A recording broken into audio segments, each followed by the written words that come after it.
with a message for my people. Nick Dad, baby. We the new label. Yeah. Come on.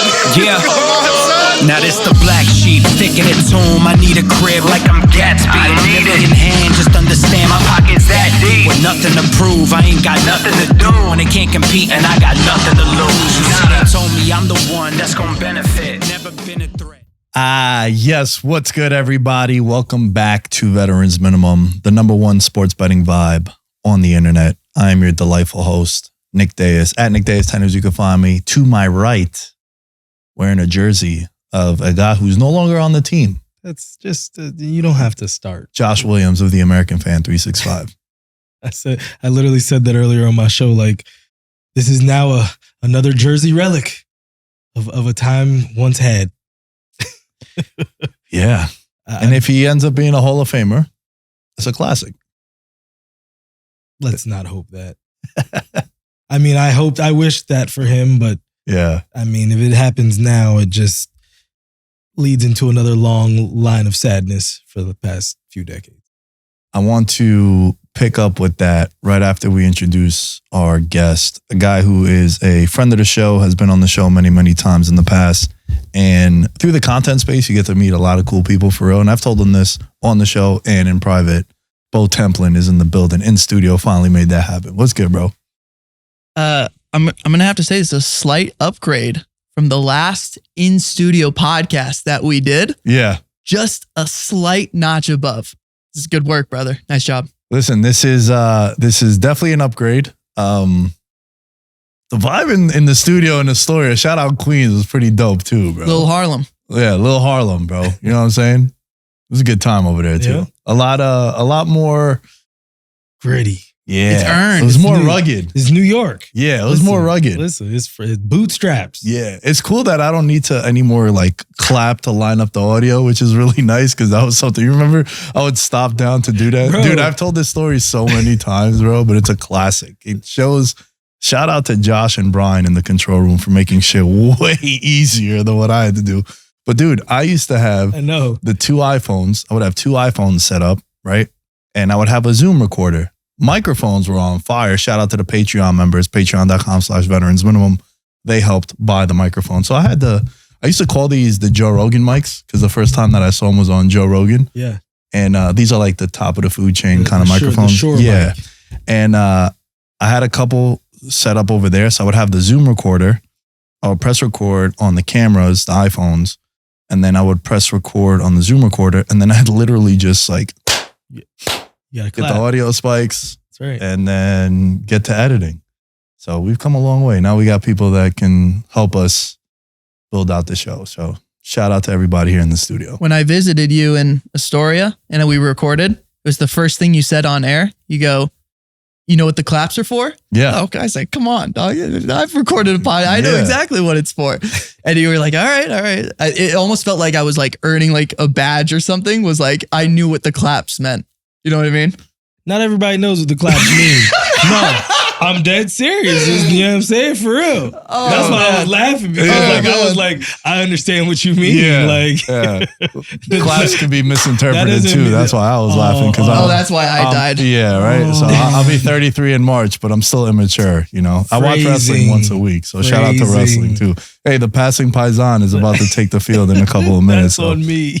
But dude, yeah, man, it's great to have you in studio. I'm glad that we made that happen for real. Everything I said, it was sincere. And one of the reasons why I was always explaining that when I would record with people is because the amount of times that I would do the clap, not those claps, Josh, I know you get excited, but the times that I would do the clap, people would look at me so confused. I'm like, Yeah. and then I would have to break it down. But Yeah.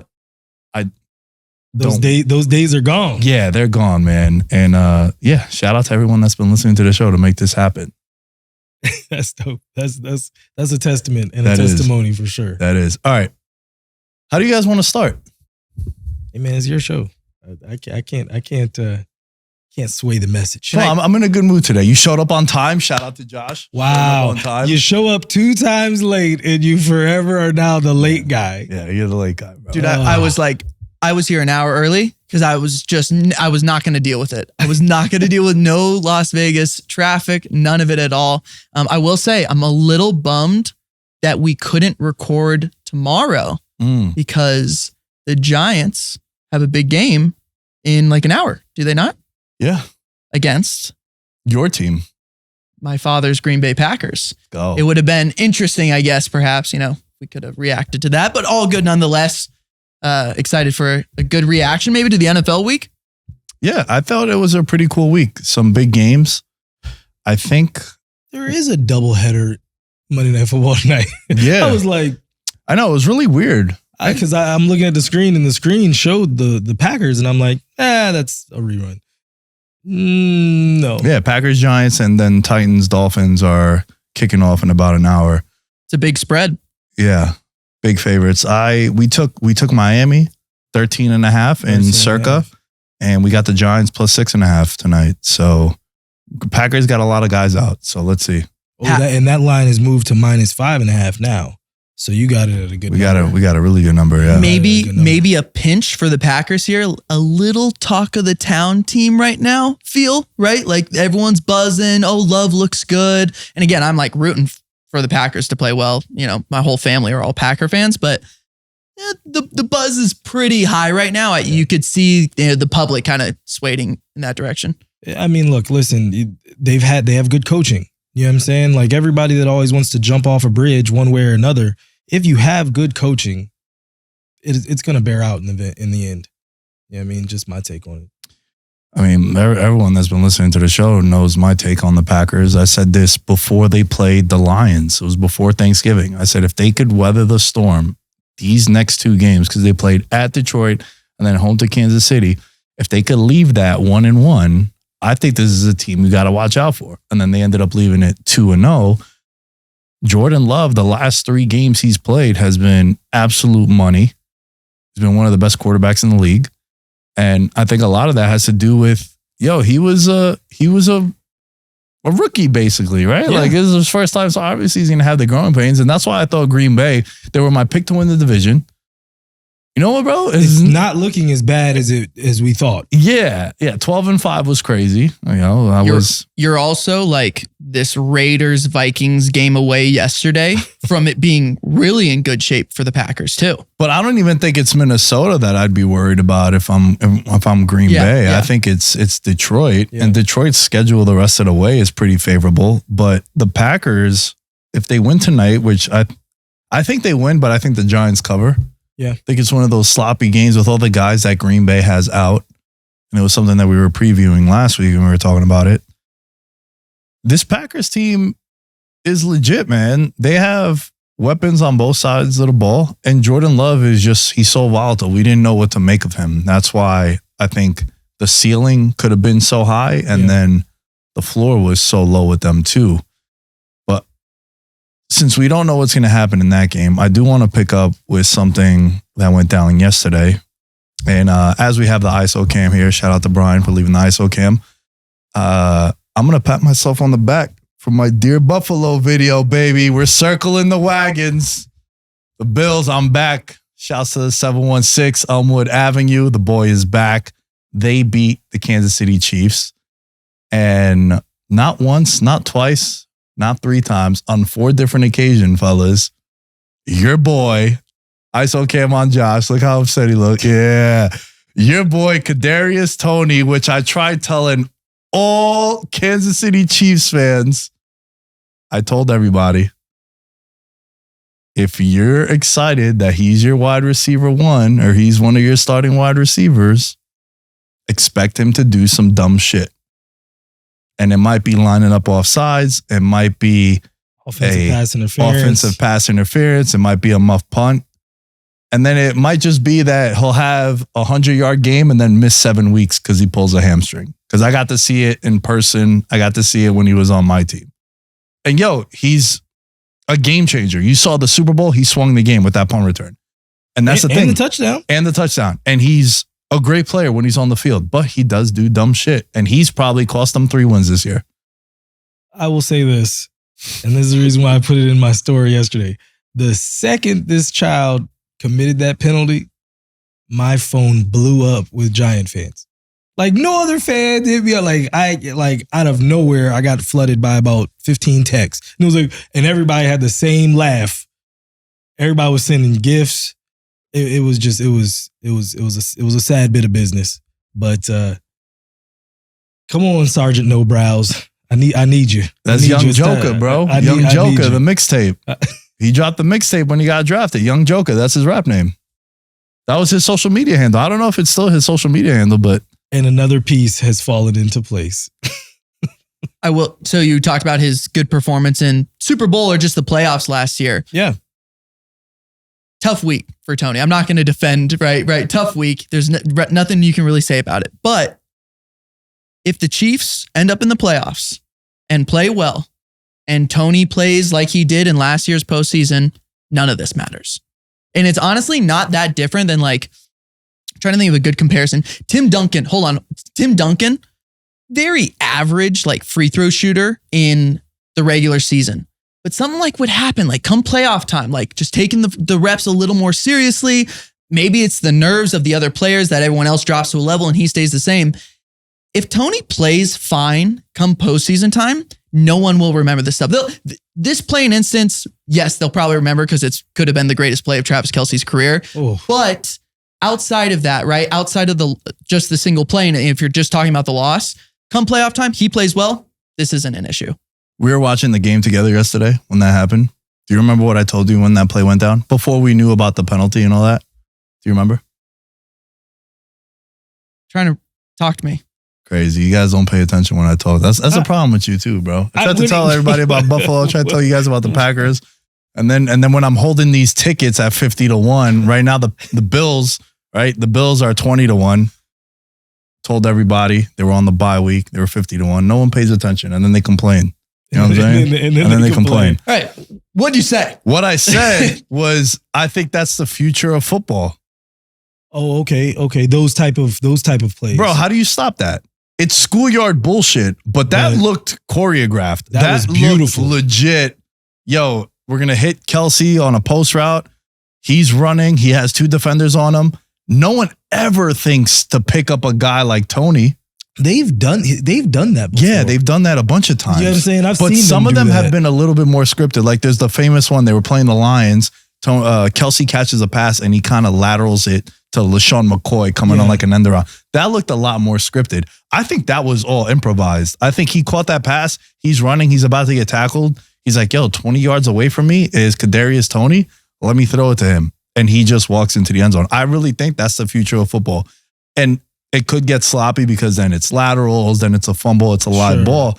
But bro, how do you stop that? A guy's running a post route, catches the ball. He has a defender coming this way to cut him off. And then you're over there. It's like, yo, I'm going to lateral it to you. Now I'm a blocker. Bye. Yo, I think I dead ass think that's the future of football. So the only interesting dynamic, right? Say guys start to lateral it way more, right? Kelce's throwing it across the field. All of a sudden, being able to break tackles becomes a lot more valuable because a guy like Kelce, instead of having to send 5 guys to go tackle Travis Kelce, they're going to say, oh, Tony's on the other side. We have to keep someone over here. All of a sudden, if Kelce's able to break 2 tackles, which he is, but I'm saying for the rest of the league, he's gone.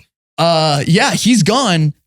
The game would change a lot if you started to see it. But I don't think they won't do it for 5-yard gains. The only way you'll see teams do it is if they think they have a shot at gaining 15, 20. It's got to be like a significant gain to risk, losing the possession.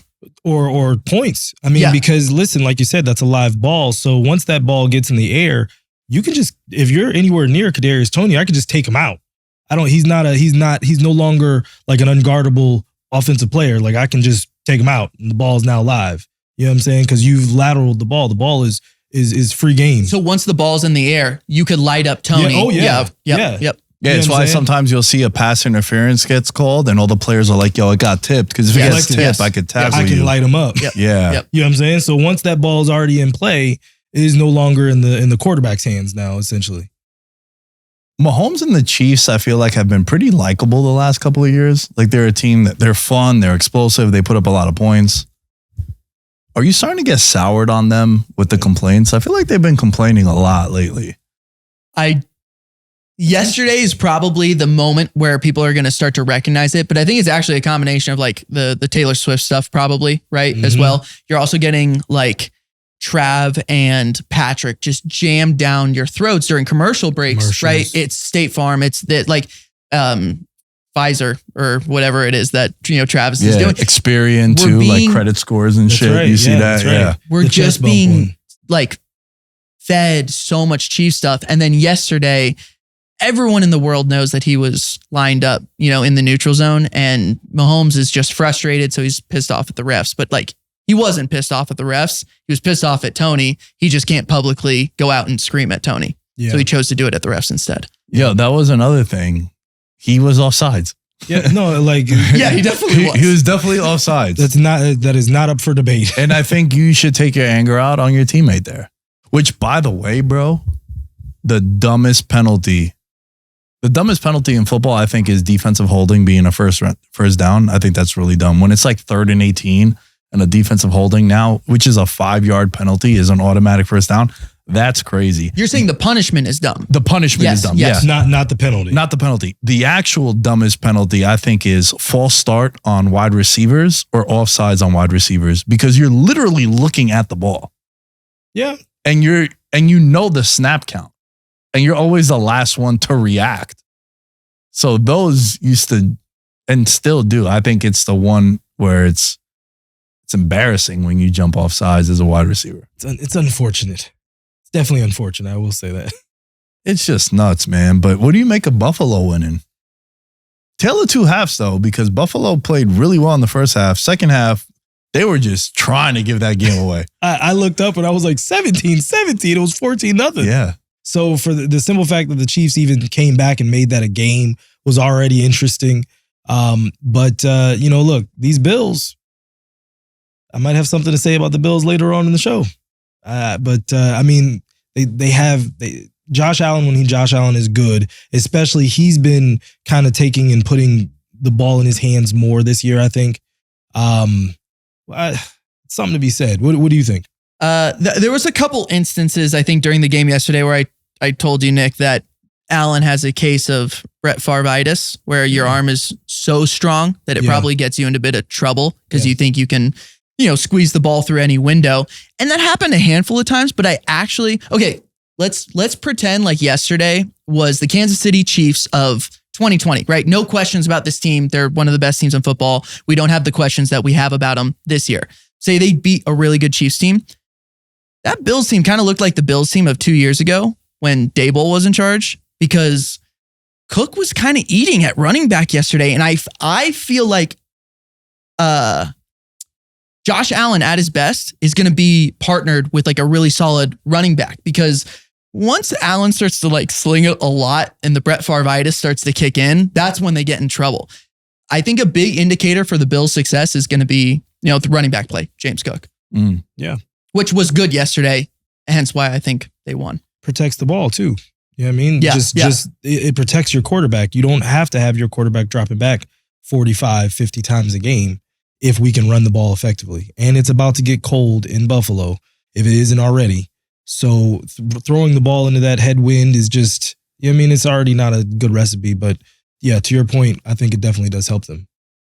Yo, I think the craziest thing is it's a big, big win for the Bills going in there. They've now won 3 times in Kansas City. Mm-hmm. The only time that they haven't won have been in the playoffs, but in the regular season, they go in there and they're not intimidated by them. And then also with Allen, dude, we had this segment a couple of years ago when I was still back home in New York. And it was about, if you knew for a fact this player, this quarterback, was going to have his A+ game, how many guys would you pick over him? Yeah. So you're just the peak of the peak, like who has the highest peak in the NFL at quarterback? Give me any matchup this Sunday, but you know for a fact, Josh, that this quarterback is bringing his A game and this quarterback is bringing his A game. Who would you pick over Josh Allen? Outside of Mahomes? Bro, I think I might even pick him over Mahomes because I think he's more creative and unique as a runner of the football too. But look, I'll not say, that Mahomes don't run. Yeah, well, but Mahomes doesn't run a lot, but when he does, right, it's for 30 yards and like a 3rd and 25. Right. But he could move. Yes. I'm saying though, like if you knew for a fact, like I think Lamar is in that combo too.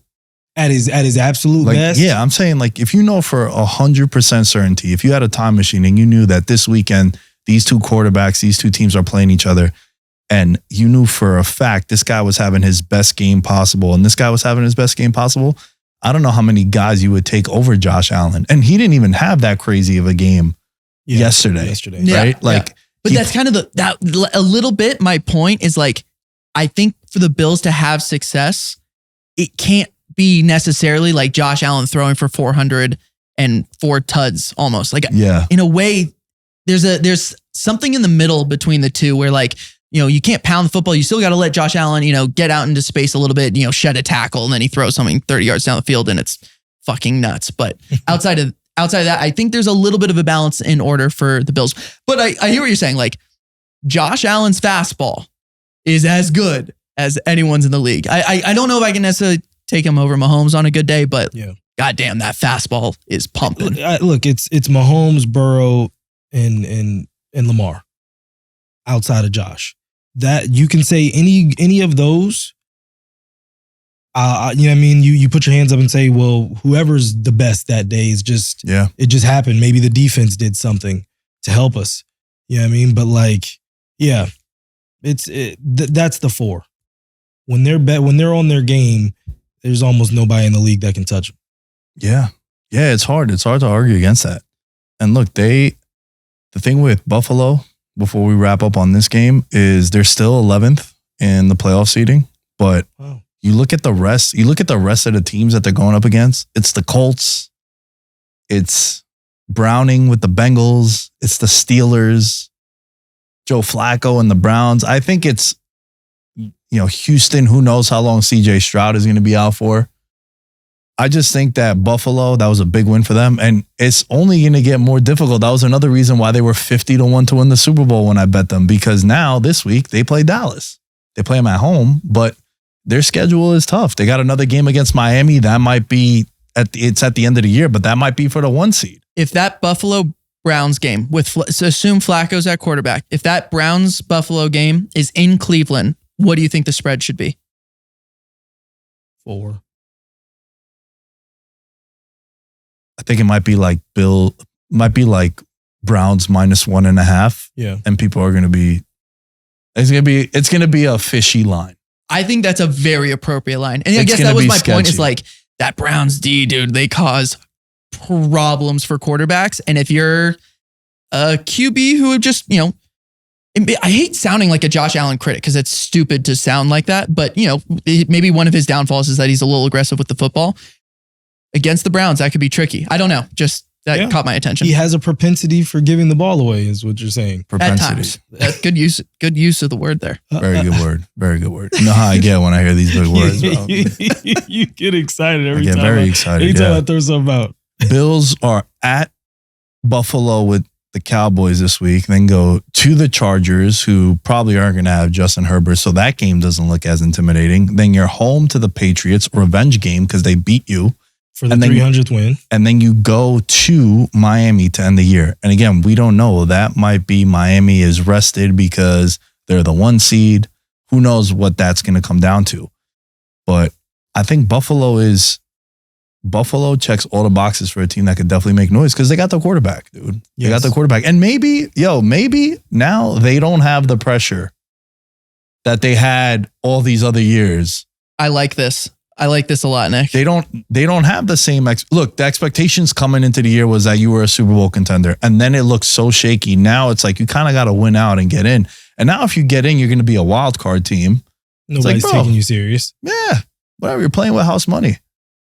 And there's a huge also misconception because everyone's like, yo, who's going to be the hot team going into the playoffs that can make the Super Bowl run? It's like, bro, that's only happened like a handful of times. Last couple of years, it's been the 1 seeds that end up going to, like last year, everyone was like, yo, who's the hot team? Who's the hot team?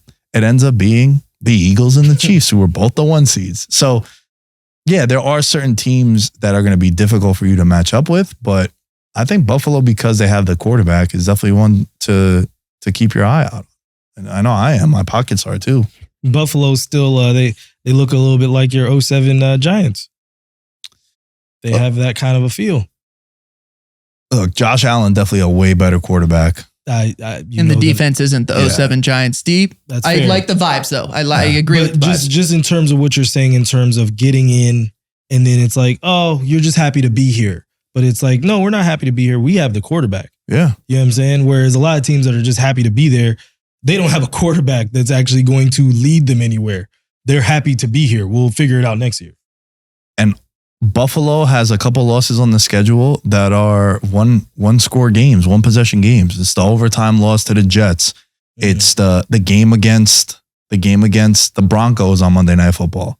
It's the game against the Eagles where he misses Gabriel Davis the same way he missed them yesterday too. They're like the anti-Vikings of last year. Yeah. You know what I mean? Yeah. Where the Vikings get all these like one score games and then the record at the end of the year, you're like, wow, this Vikings team's really, this is almost the opposite where the Bills don't look as good as they probably are. It's hard to replicate that. I swear, if there's anything you guys take from this show ever, when you think of veterans minimum, just remember that when a team does really well in one score games one year, it's not going to be replicated. It's just not, because those bounces. Dude, who knows? Next year, if the Tony play happens again, maybe they don't call them offsides. Right? It's like you just, those calls don't always go your way. And that's why those games are so important. Shout out Buffalo, though, bro. Dear Buffalo. Dear Buffalo, Dear baby. Buffalo. Dear Buffalo. Give me another game you want to talk about. Give me something you want to talk about. Oh, man. The Lions.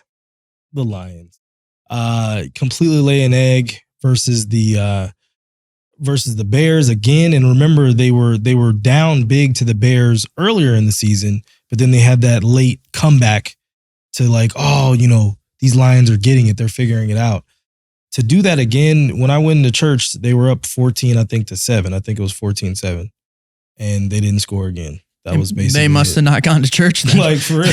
Like, I went to church like, yeah, I feel good about this one. This ticket looks good. No. Mm-mm. No. I get out, I'm like, what the heck? Like, they didn't score again? So my one Lions take-ish, and I told you this yesterday though, like beginning of the year, fantasy owners across the league are freaking out that Gibbs is not getting touches, right? What the hell? He's so talented. He's electric, blah, blah, blah. Why is Montgomery getting the ball so much? It feels like every game that Gibbs plays well, the Lions lose. And every game that Montgomery gets fed, they win. But it's boring. It's not fun. Like, I get it. It's not entertaining. But yeah, maybe that's just me, the David Montgomery fantasy owner talking. But like, it does feel like if the Lions want to win, Montgomery has to be there to pass block. Yeah, they have to be a little bit more boring. I'm one of the fantasy owners that took Jameson Williams thinking like, oh yeah, he's about to explode. Negative. I should have left him on the scrap heap where he was. He was a wasted pick. You know he's my boy, right?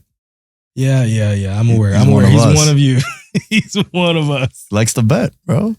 If you like to bet, hey, you like to bet, you one of us. Calvin Ridley too. Calvin Ridley's definitely one of us. That's the president of the club. He's the president of the fan club, of the One of Us fan club, Calvin Ridley for sure. I cannot wait till he retires and signs just a fat check with one of these gambling companies. 100%. Oh, it's going to be awesome, dude. Yeah. He's just going to get a bag and he's going to make back all the money that he missed out on the contract last year. Yeah. And good on him. Yeah. And if he needs a co-host, just holler also. Yeah. When it comes to the Lions, there's a reason why nobody takes them seriously. This whole year, no one has taken them seriously. When they play indoors, when they play with a lead, they are awesome. Their defense has been suspect all year long. It was why people were concerned with them coming in. The offense, great when it's indoors. Jared Goff outdoors. If you're looking at the playoff picture, you're going to have to probably go to Philly. You're going to probably have to go to San Fran at some point. And he's just not that kind of quarterback outdoors. Indoors, go up with anybody. Or if the weather's like perfect, right? Because we saw him go toe-to-toe with Mahomes in that crazy Monday Night Football game against the Chiefs when he was with the Rams. But this is the problem. Like, the offense just completely laid an egg in the second half. And he's missing just throws that he makes when everything is perfect. And that's why I think there's always a knock on Jared Goff. And look, he finished 20 of 35 for 161, a touchdown and 2 interceptions. And he got outplayed by Justin Fields, who's one of the most polarizing players in the league this year. It's like, do they build around him with these assets that they have from Carolina and how shitty they are this year? Or is he a starter on another team? I think he'll probably be a starter. I don't know if it's with Chicago, but I think he's definitely going to start somewhere. With the quarterback situation across this league, 100%. If Fields is not on the Bears next year, he's playing on another team. And it's also the stigma of being a number one pick. Being a first round pick, you're going to get opportunities. It's just always going to happen. It's why you see guys like Baker Mayfield is constantly getting opportunities, because even though he's been playing pretty well with Tampa Bay this year, it's if Baker or a player like Baker had the resume that he had and he was a 6th round pick, I don't think those opportunities get afforded to you. It's why Eric Flowers got like 4 different contracts after leaving the Giants. Yeah. One of them were your team too. 2 of them. And 2 of them. And it's because the GM is like, yo, he was a 1st round pick for a reason. We're buying low on this guy. It's like, nah, bro, he's probably just not that good. Yeah, and that's what I think happens with 1st round quarterbacks. And Justin Fields, he'll get an opportunity. Until your point, Bo, quarterback play is pretty bad, dude. We saw some bad matchups yesterday. And it's not even just bad. It's like unstable. Guys are hurt all the time at the quarterback position. I almost think like the Bears, I don't want to say the Bears could take another quarterback and still keep Fields, but I'm really reconsidering the quarterback position with the number of injuries that we've had this year. Like, man, if you don't have a solid backup QB, it feels like you could run into trouble at some point in your season. Yeah. I mean, because listen, that's what it is. The second the starter or the franchise goes down, the franchise usually falls apart. Notwithstanding the Bengals, and so the Bengals right now, Browning looks great. He's put together some like, I mean, listen, the Colts were riding a 4-game winning streak. Yeah. So to take the Colts out, who are still positioning themselves to try and get in the playoffs, another big game, like. Bengals are going to be okay. And I actually like that. So hypothetically, if you were drawing up like a great backup QB, I love the idea of someone like Browning who played a ton of years in college, right? A ton of reps, tons of snaps, played in every arena across the league. So by the time, you got to hop into a game, at least it's a guy who, played a couple years in college and now has been a rookie, hasn't played a single game in the NFL. I kind of like the Browning model as a backup QB. I like that. He's solid. Yo, love that you brought that up, because they're in the playoff race still. They're hanging around. And they got mad talent on that team too, bro. So you stepping into a situation where you got an all-pro wide receiver. You got a guy that if he doesn't re-sign with the Bengals, T. Higgins, he's going to make $20 million a year somewhere else. You got Boyd. Great line. They got a pretty, great. It's good. It's gotten better because of the kid that they brought in from the Chiefs. Yes. They've started to plug some holes. Yeah. It could have been a way worse scenario. Yeah. And then when you're looking at it, you're like, yo, bro, we just need you to get the ball to the playmakers. Let them do the rest. Like Chase had a monster game on the Monday Night Football game when they played the Jaguars. And then yesterday also. And dude, like what you said, he's played a lot. So he has a lot of games under him. And like, yo, this guy got some swag to him. He was the Gatorade High School Player of the Year, like coming out back-to-back years. It's like this guy was not just some one-star recruit. Like Sacramento, Folsom High School, I believe in Sacramento, California. Yeah, Folsom. Yeah, I'm looking at his Wikipedia right now, and like he's been in the league also. He's not being just thrown into the fire. And Pac-12 Offensive Player of the Year.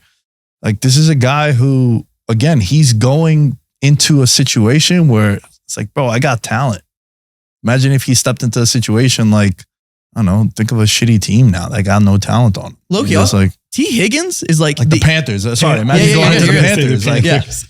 I'm so fed up with them. We'll get to them in a little bit. But T. Higgins, though, is like the easiest wide receiver to have on your team. Almost like, I'm not going to say he's DK, but like big, go to space, throw him the ball. Yeah. He's going to grab it. Like T. Higgins seems like a guy, like if you were bad at quarterback, I want him as my wide receiver to just make things easier. And 79.3 completion percentage as a starter in his first 3 career starts. Ready for this? Highest percentage by any quarterback through the first 3 starts in their career. That's crazy. Right? Jake Browning. But again, he's playing with a pretty loaded roster. Yeah.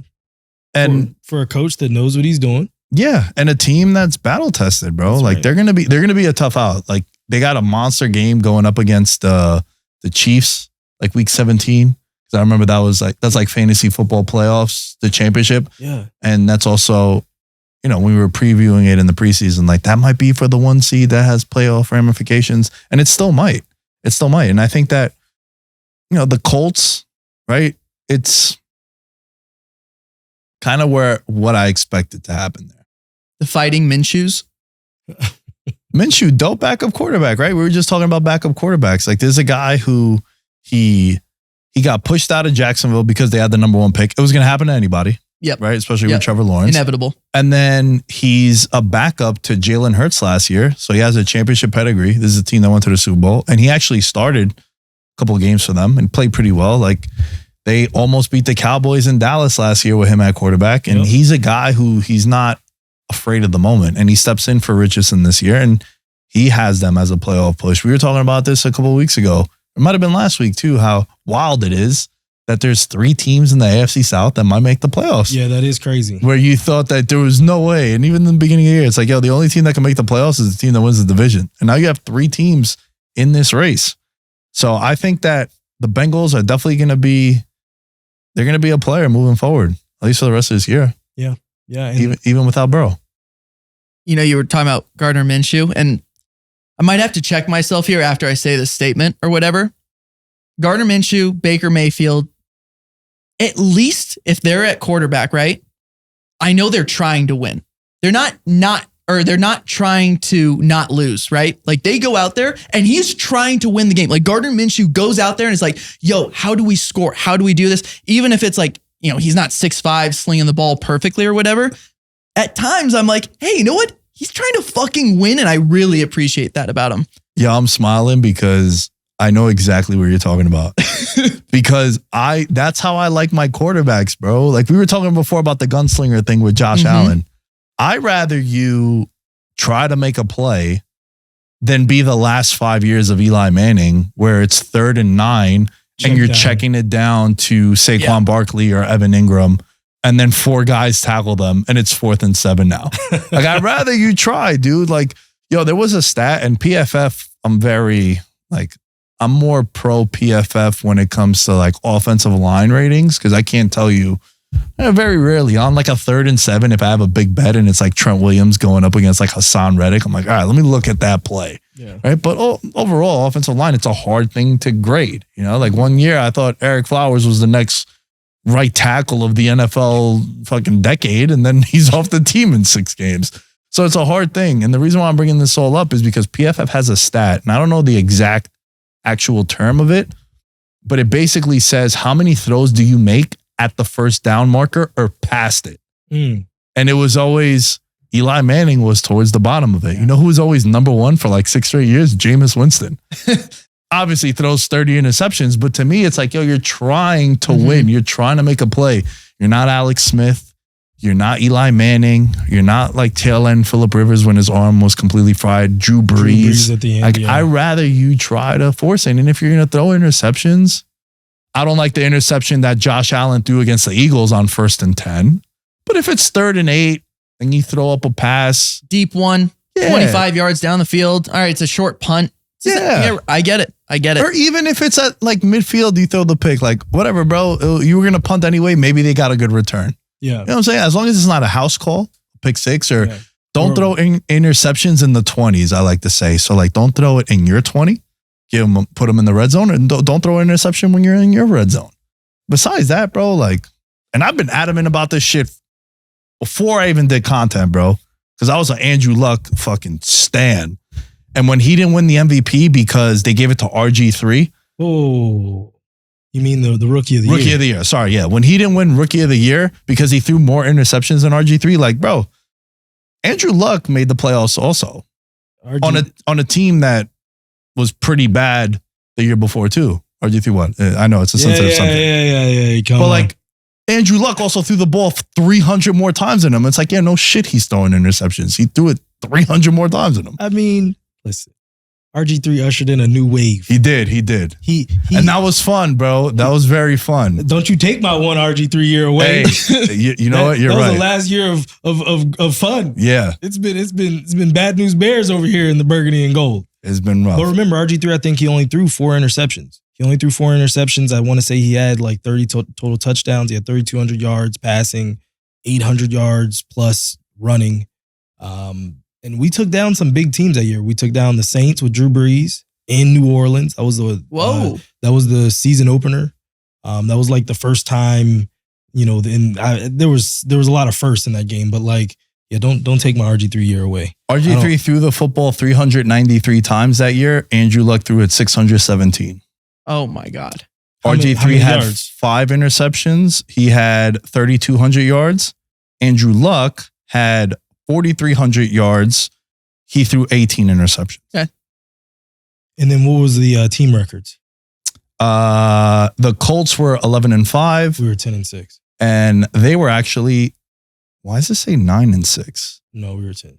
Did he not start one game? No, remember he didn't start the game with Kirk Cousins. Remember the Haloti Nada leg whip That's right. versus the Browns. That's right. Okay, so it says game started. He started remember that 15 year. and he was 9-6. Okay, I'm going to leave the 2013 Redskins conversations to y'all. I don't know where this is coming from, but I get I'm fired watching up. all Again. I get fired up again about interceptions, bro. I think it's another. Yo, what did we talk about yesterday too? The interceptions. Who threw the interception? It was Jake Browning. He threw the pick six.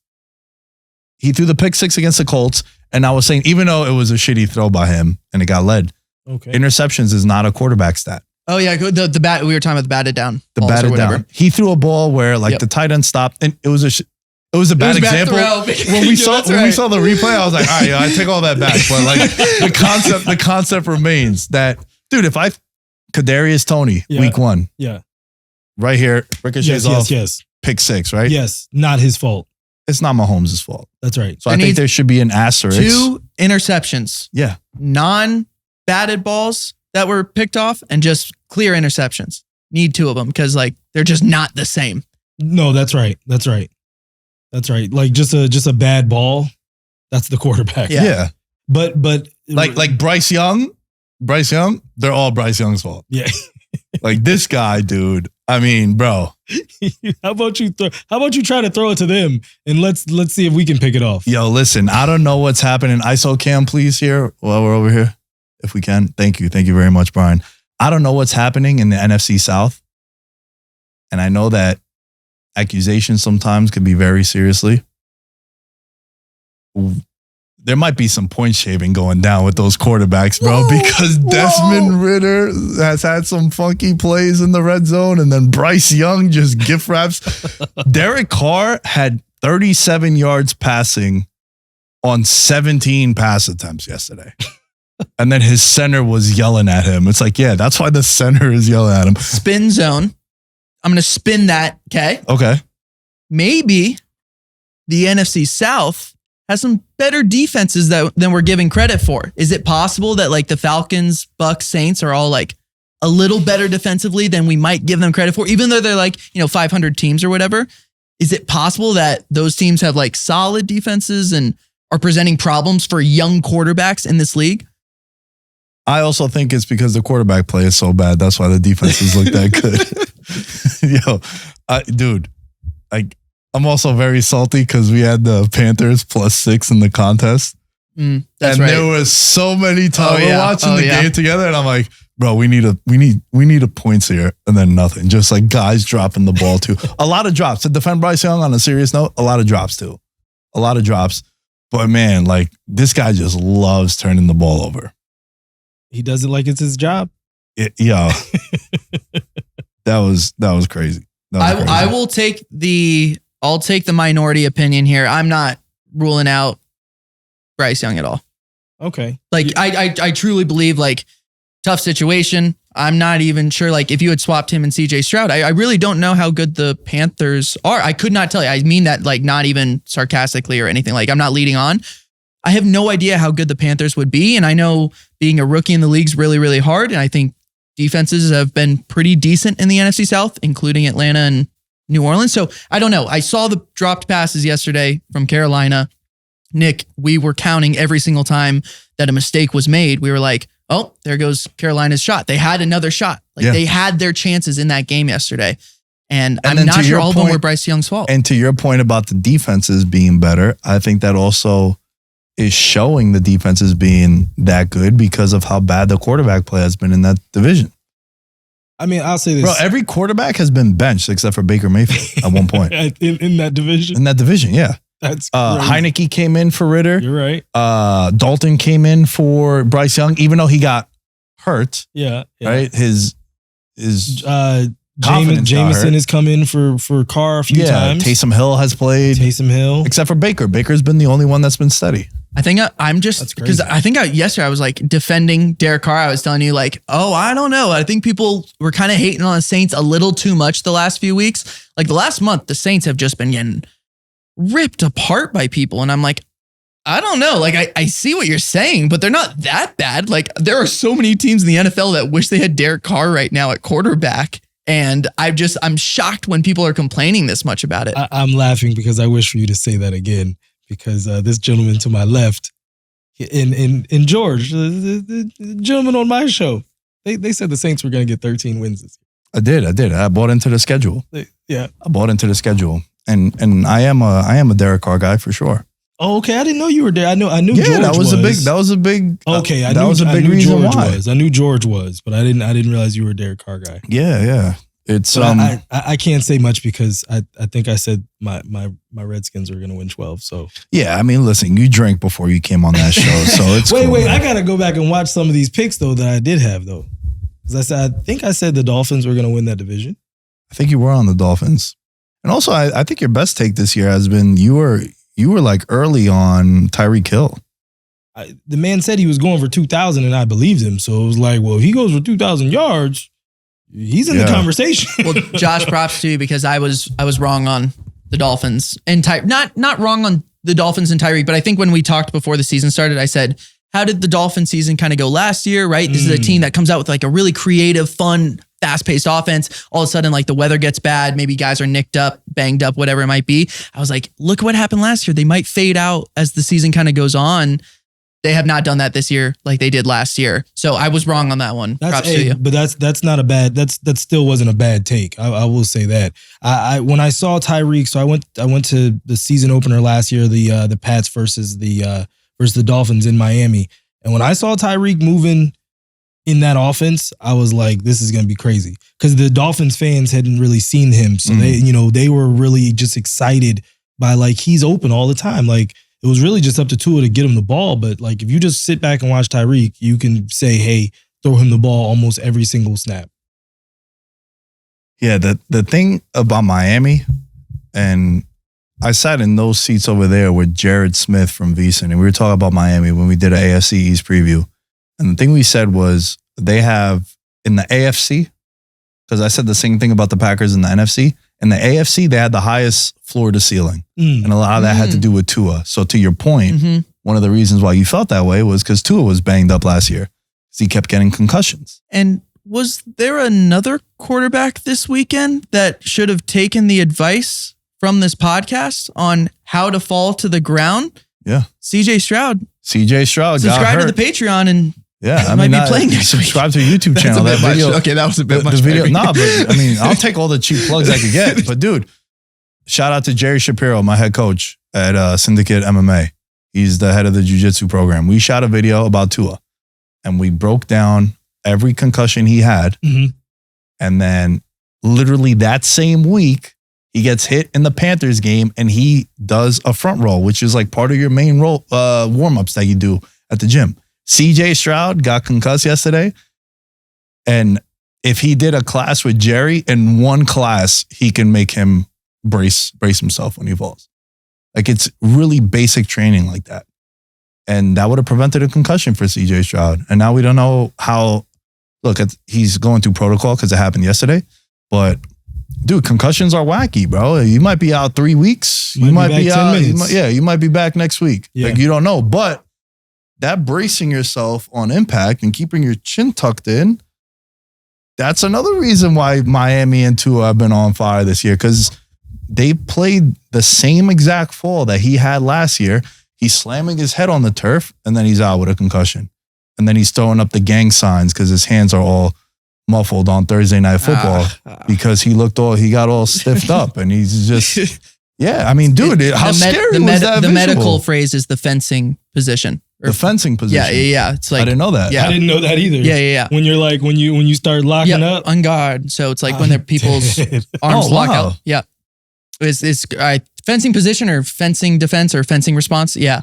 That's the concussion protocol. I mean, bro, like Crazy. that looked scary. And the craziest part was that happened 4 days after he suffered the first concussion. Yep. Yeah. And I actually think the Dolphins have done, maybe this is an overreaction, but I think they've done a better job of getting the ball out of his hands earlier, right? Yeah, Last that year, too. he's hanging onto the ball and they're just sending Waddle and Tyreek down the sidelines like, hey, just go. I think they've done a little bit better job of like, hey, probably Tua can't be back there for 7 seconds every single possession or every single snap. Probably need to get it out of his hands. And I think they've done that better, whether it's like Tyreek running across the middle more as opposed to just like down vertically. I mean, because look, those crossing routes for him, it's still a house call potentially. Oh, yeah. So, you know what I mean? You're gaining nothing by throwing the ball earlier than holding on to it for 3 more seconds and praying that Tua doesn't get cracked. Bro. Yeah, you ain't kidding. Even Waddle, too. Yeah. A-Chain, Yeah. Mostert. It don't take much. Just dump it off. That, what's 7 yards for everybody else is 28 for them. And that actually could be the difference is like just how good their running backs have been this year as opposed to last year. Like last year, they could have even been average. Dude, they have been lights out this year. Bro, that team at home, if they get the 1 seed, they don't got to worry about snow in Kansas City and 12 degrees in Baltimore. Like that team is going to be deadly. But they don't have their sunshine advantage. Because, when the games are hot in Miami, the sun beats down on the opposing sideline. Yeah. It does not hit the Miami sideline. So in hot games, the opposing team feels the heat way more. I'm probably being a little dramatic here, but come playoff time, it won't matter as much. I mean, bro, that's why stuff matters. The Patriots and Brady, he was like 500 in South Beach. And they would always, when you go from 30 degrees in Foxborough to then it's 88, it's like, it kind of messes up with them. And even this year, right? Like the numbers are really misleading because they had that wild performance. They've had some great outings in Miami.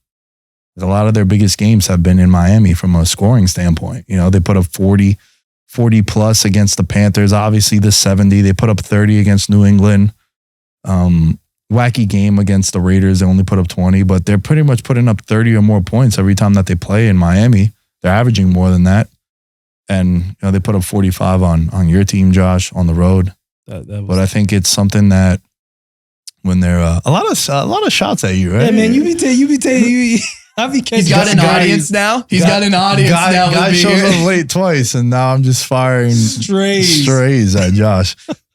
Before we get to the segment of the Super Bowl segment that we kind of put together, I do want to highlight one more game. And it's the Rams and Ravens game. I was all over the +7.5. Love that spot. I love Bo in betting. When I have a good offense and you're giving me 7 or more points, the threat of the backdoor cover is always there. They're never out of it because they could put up points. I hate backing teams that have shit offenses. It happened to you earlier in the year, I think. I think like week 1 or 2, you bet on a bad offense. Yeah. We were betting the Giants and the Patriots and the Jets. And it's like, I like this number. I like this. The Panthers, I like this number. It's like, bro, the team can't score. Well, and it's not just that. It's like, it's a coin flip, essentially, if they score first. Because if a bad offense doesn't score first, they're done, right? Like, essentially, that's at least the way it appears. I've done a better job of using the wrestling term fantasy booking, how a game script is going to go, right? So when you're looking at a matchup that happened earlier this year, it was the Giants and the Dolphins. The Dolphins were 12-point favorites at home against the Giants. It's like, they're going to score 30. How does New York get to 20? Because that's what it would indicate that you would take the cover and take the points with the Giants. It's like, bro, even if Tua throws a pick 6, it's not going to change You anything. need like a and garbage he did throw one against the Giants, And and you're it still didn't matter. praying for And they his still garbage covered time. comfortably. And they still covered comfortably, bro. And that's why I think it's so wild that even if you're given a lot of points, it don't matter if the offense sucks. So Patriots, Panthers, Jets, Giants, it's like, bro, I don't care if they're given 10 points. Like, they can't score. They fall back 14, it's a wrap. And that's exactly what kept happening. But not with the Rams, though. I love the Rams plus 7.5. They played Baltimore. And I think the big reason why is because you got Kupp, you got Puca, you got this new tight end that was in there, the running game. Right? It's like, yo, this offense, they got Atwell, Robinson scored a touchdown against them. Like, yo, this is an offense that they could put up points. And I think they're a scary team if they make the playoffs, too. You got McVay, you got Stafford if he's healthy. Their schedule, they still got to play the Niners. So, it might get a little roughed up, but man, this team, they almost had them. They lost in overtime. The Cooper Cup signs showed last week. I told you, Nick, yesterday, Cup had a big game, 100 plus yards yesterday, Tud, like 8 receptions. At the end of last week, they gave Cup like a little red zone look where it was like, hey, let's get Cooper one. It's been a little bit maybe since he's gotten into the end zone. They hooked him up with an easy one, just like a 2-yard little play. And I don't know, you can kind of feel the Cup momentum building as the season's progressing. And it's just wild now that they got a guy like Puca opposite of him. Yeah. Whereas Stafford has just as much trust in him as he does with Cup. Bro, that catch was wicked. We were watching that and we jumped out. We're like, yo, that was crazy. I freaked out. That was an unbelievable. That was one of the better grabs this year. Yo, how come he's not in the Rookie of the Year conversation? Why are we so cemented on it being CJ Stroud? That's tough. That's tough, especially if CJ pulls that team in the playoffs. Even if he doesn't, none of us thought the Texans were going to be anything this year. Like, not even remotely decent. And he has them looking like very, very functional, viable threats, not only to the league, but definitely in that division. You know what I mean? We thought the Jags were going to go for just the next few years. And it looks like him and then also the Colts as well. It's gonna be an interesting division. I like the South. I wonder what the season win total over under was for the Rams before the season, because I actually think the public was kind of hating on the Rams before the start of this season. And if you're going to give credit to someone for, hey, why are the Rams slightly outperforming the public opinion? It might be Puca. Bro, CJ Stroud is minus 2,000 right now for Offensive Rookie of the Year. Mm-hmm. Puka Nacua is the second favorite. He's 25-1. I am 100% betting this the moment we get off air. Yo, what if CJ don't play again? Yes. Jesus. That's a good call. Bro, hurry up. Bad juju, but no. I hear what you're saying. No, yes. yes. But yeah. Yes. You know what I'm saying? Yes. Concussion. And what if also, like, you look at their schedule, right? I'm pulling up the Texans schedule. What happens if they don't win out? Puka Nacua has 82 catches, 1,100 yards, 4 touchdowns. And Stafford has a second win in his career. And like Kupp is getting more open now because they got to worry about him. 25-1 is ridiculous. That's crazy. I did not know all that. That is definitely really interesting. And then you look at the Texans schedule, right? They just lost to the Jets. They play the Titans in Tennessee in division game. We don't know the status of CJ Stroud at the time of recording. Maybe he'll be active. This is Monday afternoon. This game is on Sunday. Then they host the Browns. Amazing defense. Yep. And then they host the Titans again in Houston. And then they go to the Colts. Like, bro, three division games, like, they could lose out. Facts. And Puka and the Rams might sneak in. He's on pace to have over 1,300 yards and 100 catches as a rook. Bro, 25-1 is outrageous. I'm definitely betting this. I have to. Rams were 6.5. So they've already got 6 games. Kinda, so their next win, and they've already gone over. And what would, if like you had to pick one thing on the Rams roster, schedule, whatever, why are they ahead of pace of what people expected or what Vegas expected? The answer is Puka. I think Puka, yeah. Yes. And look at the schedule. Look at the schedule this week. They play your Commanders. Yes, I might go. Then they play. Ooh, it's in LA. Yeah, I know. Yeah. That's why I might go. They play the Saints on Thursday Night Football next week. Then they play at the New York Giants. Not intimidating at all. And then they close out the year against the San Francisco 49ers, who they might have the 1 seed wrapped up. So they could potentially win out where Houston could potentially lose out. I just think 25-1 is crazy. Yeah. I really thought it was going to be like 12. plus 500, plus 800. 25-1 is wild. I'm definitely betting it. We're not arguing that Puca should be. We're just saying the numbers, though. The number is outrageous, Yeah. and especially where the hype around CJ, and look, they've surpassed expectations. It's not a slight to CJ Stroud. Yes, 1,000%. He's playing really well. But also, you saw yesterday, like they had negative passing yards in the first half. The Jets defense fucking went out there and balled out. Real quick, let's shout out the Vayner Sports boys. I work at Vayner Sports, and Sauce and DJ Reed are unbelievable, dude. They are such a nasty duo out on the outside.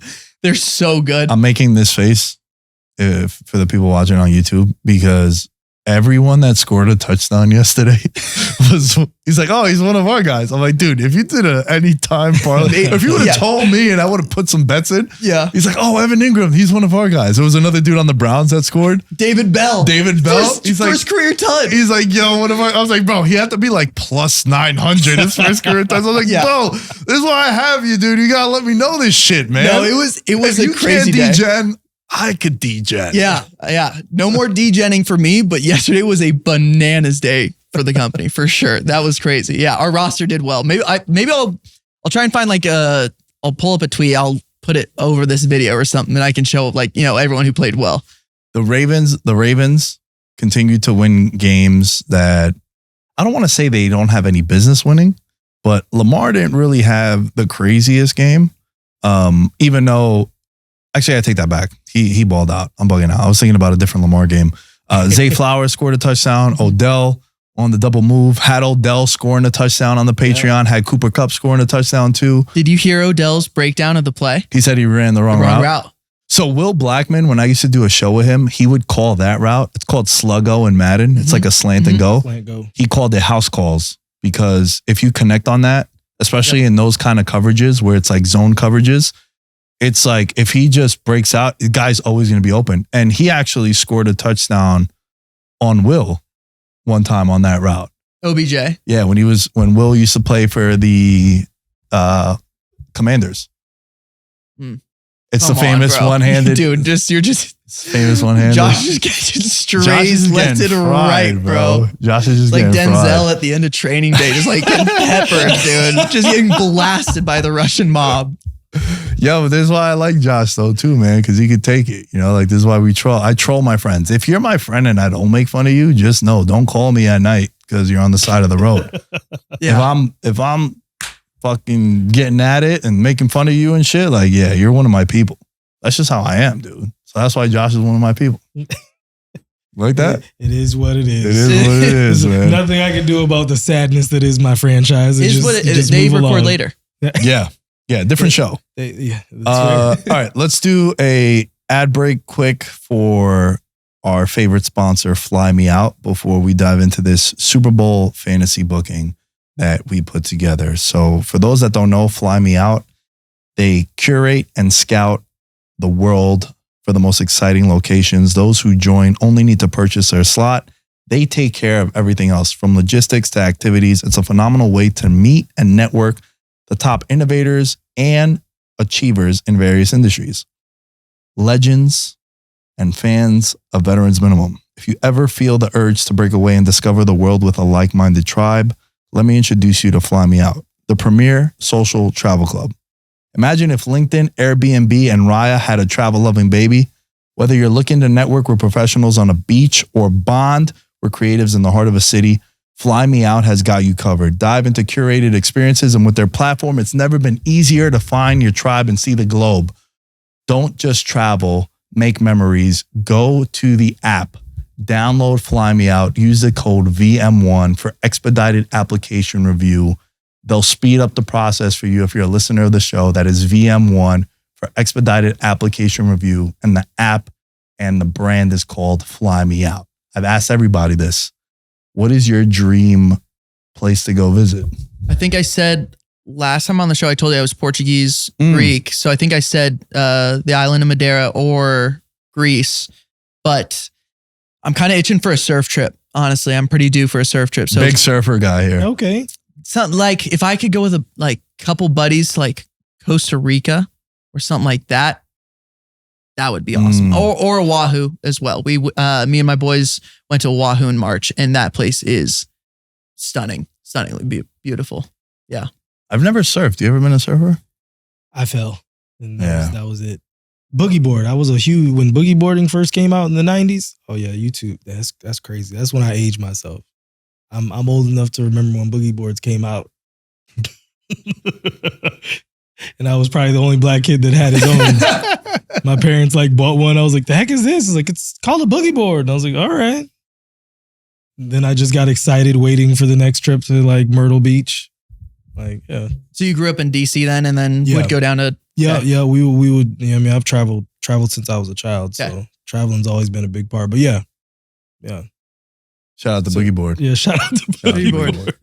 All right, this segment here, and kind of thought about it on the fly today as I was coming back from jiu-jitsu, and I thought it'd be pretty cool because I know Bo's a wrestling fan. Were you ever into wrestling? No. What you mean, like Hulk Hogan? Oh yeah. Come on, man. Listen, I'm an '80s baby. Yes. Ultimate Warrior. Macho Man. I was a WWF kid. I got into WCW much later. But yeah, no, I'd say all the way up to the end of the Attitude Era. That era in time. The best era. You know what I'm saying? Because by then I was in college, so I kind of still paid attention, but not nearly like when I was in middle school. Dude, I feel like with wrestling, it's so weird because same thing for me. I watched it up until when I went away to college. I really got into football too. So Monday Night Football, it's on at the same time as Monday Night Raw. So I never would watch it and whatnot. And then when I was 25, 26, I got back into it again. Yeah. It's the circle of life in wrestling is you as a kid, you watch it, you think it's real, you believe everything. Then you get told oh, it's not real. And you're like, yo, this is insane. Why would I watch this? 10 years later, you come back and you're like, wait, this is way better than I ever thought it was. The fact that it is predetermined is incredible. I'm a huge wrestling nerd. I record Monday Night Raw for when Monday Night Football wraps up. That's how Nick and I met, was talking a little wrestling at one point. I was at WrestleMania this year at SoFi Stadium. Okay. If you go to the Commanders-Rams game, that parking lot. Oh, no, I've been there. No, I've been there. It's a disaster. Yes, it is. It's sidetracked. Apologies. No, you're good, man. Back in business. Yeah, love wrestling. Been watching a lot. So in wrestling, there's a term called fantasy booking, where you kind of yo, Stone Cold against Hulk Hogan, who would win, right? So fantasy booking. I want to ask you guys to fantasy book Super Bowl matchups, but from a standpoint of, what's the most compelling? What storyline is going to lead every talk show? And look, the Super Bowl is going to sell anyway, right? People are going to watch. But there are some Super Bowls that would be bigger than others.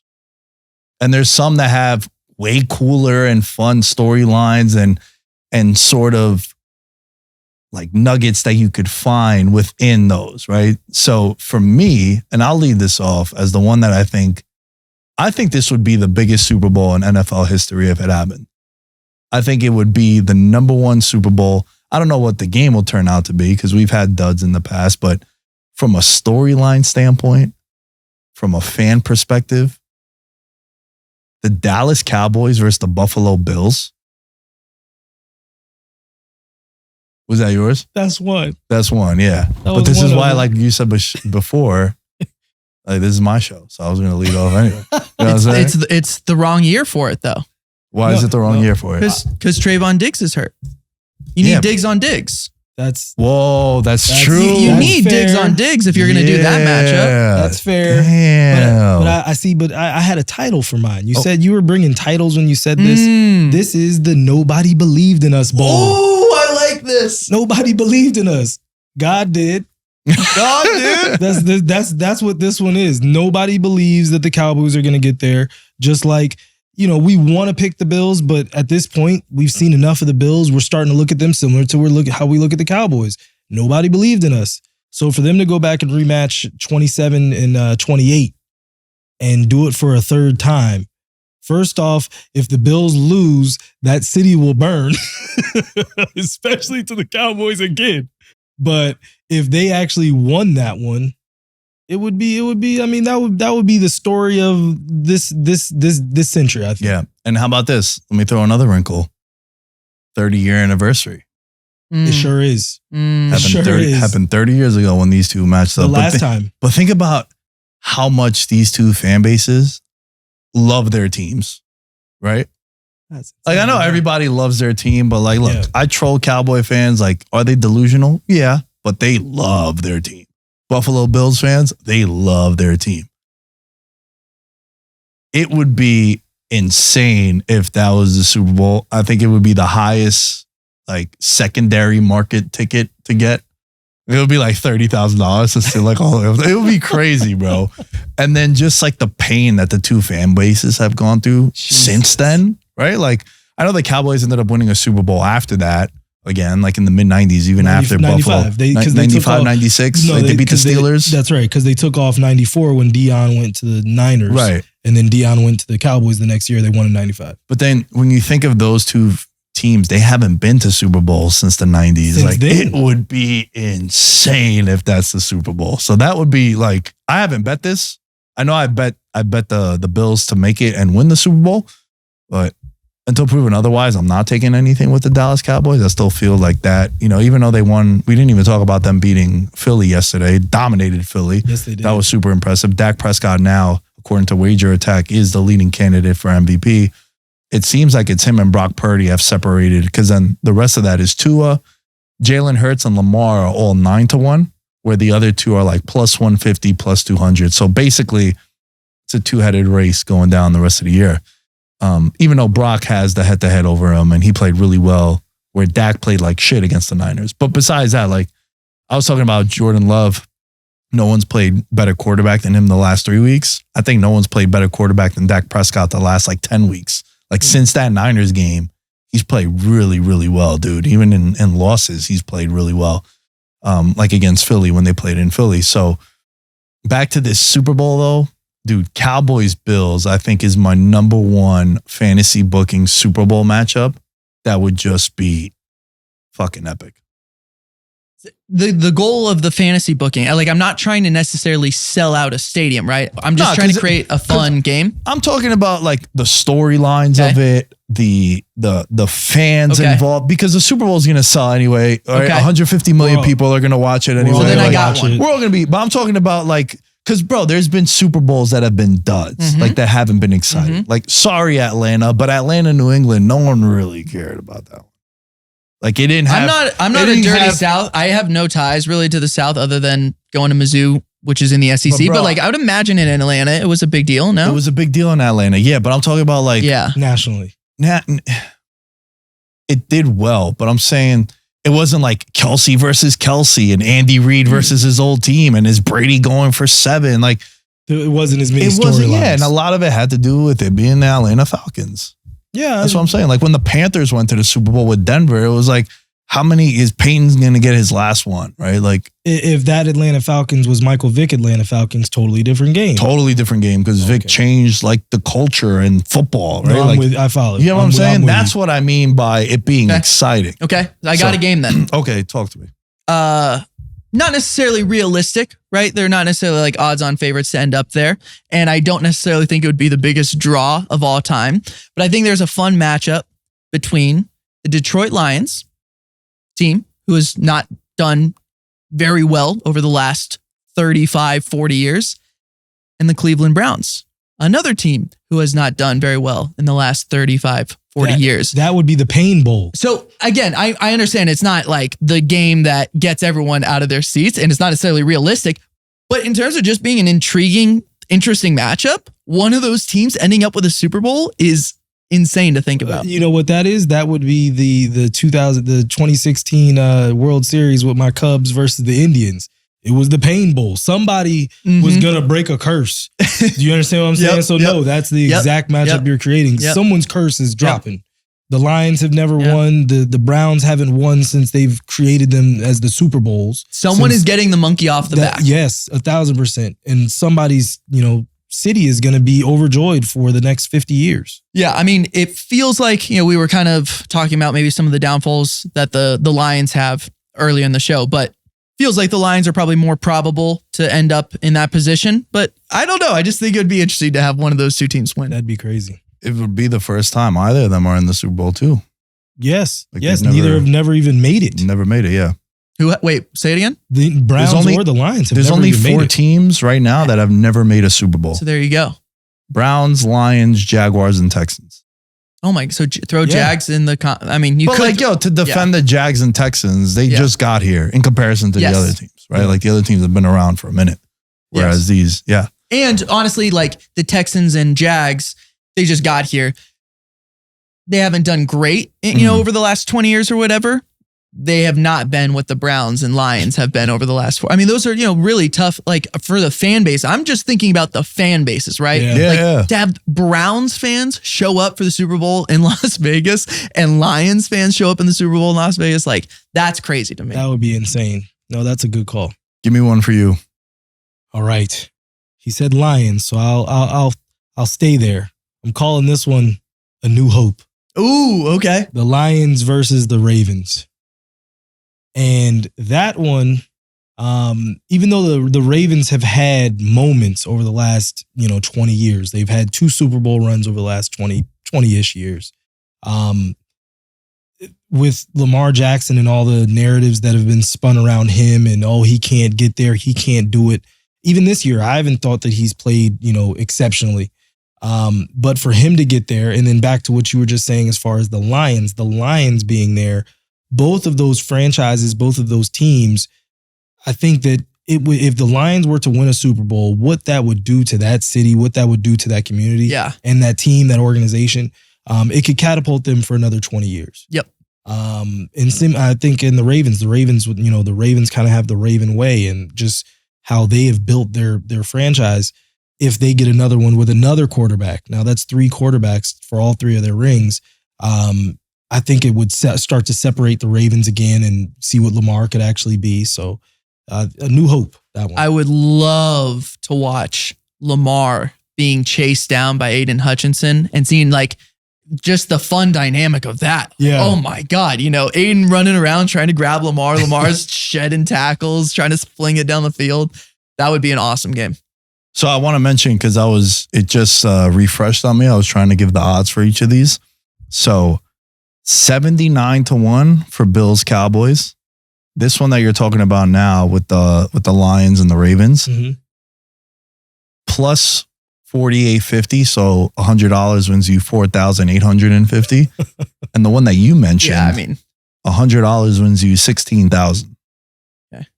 Yeah. So Yeah. Pretty much along. Yours so far has been the favorite. Yeah, the ones that we're Ravens talking being the probably indicator on that, right? Like the Ravens have to be probably the favorite out of. The Ravens are plus 400, where the Lions are plus 800.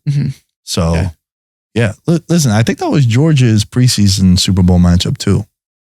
Was it? Yeah. Guess the line. What would the line be? Ravens, Lions, assuming it was yet to, coming up on Sunday in neutral site, Las Vegas. I think the Ravens would be a 4.5 point favorite. I was going to say -5. Yeah. I was going to say -5. I think I'd say 3.5. Yeah. In that ballpark for sure. Yeah. Because listen, it's the Super Bowl, so I don't think Super Bowl lines usually ever get too out of pocket. Agreed. And it's neutral field. Yeah. I don't think that can go any higher than -5. This one at the moment is the third actual favorite. And I think storyline standpoint, I think it would be super dope. The Dolphins and the Niners. Oh. Talk about 2 big fan bases, passionate fan bases. Miami hasn't been there in a very long time. You're talking about storyline. Coaching tree. You got the teacher versus the pupil, right? Student versus teacher, student versus professor. You have quarterbacks that I don't want to say are called system quarterbacks, but a lot of their success gets credited to the system. They both get discredited. They both get discredited because the offensive mind pulling the strings and calling the plays is like, holy, these are the best guys. Or it's the talent around them. Or it's the talent around them. Yeah. That's and true. then you're looking at, obviously the one defense is way better than the other with the Niners, but like the Dolphins got some playmakers in the Jalen Ramsey secondary coming back. that can match up with them offensively. And then you got Tyreek going up against CMC. I think that would be a pretty dope Super Bowl too. I would say that Super Bowl would have the, at least, even if no big plays happened, just the anticipation of every snap that something big could happen would be like just, I would say, overwhelming. Feels like a fight with two power punchers where like at any second someone could land the right hand. You know what I mean? Yeah, that's I right. mean, bro, the speed on the field for both sides of the ball, like at all times, you're right. Like at any point, it could be an 80-yard touchdown and like multiple ones. too. Bro, Debo looked unbelievable this weekend. He's looked unbelievable the last couple of weeks when he came back from the injury. He looks scary And bro, now. listen, man, when it comes to Brock Purdy, right? He made a couple throws the last couple of weeks that are not system quarterback throws. Yeah. That was a dime that he threw over the DB against the Seahawks to Debo. Yeah. Yeah. Those are not system throws. Like, all right, look, the one where he throws it to Debo like 6 yards and then he breaks the tackles at the 50 and goes 60 yards. Sure. Okay. But a lot of quarterbacks have plays like that. I'll have to credit my buddy Jack from the Caps Off pod, because I think this is his statistic that he found, but I believe Purdy leads the league in like throws over 20 yards.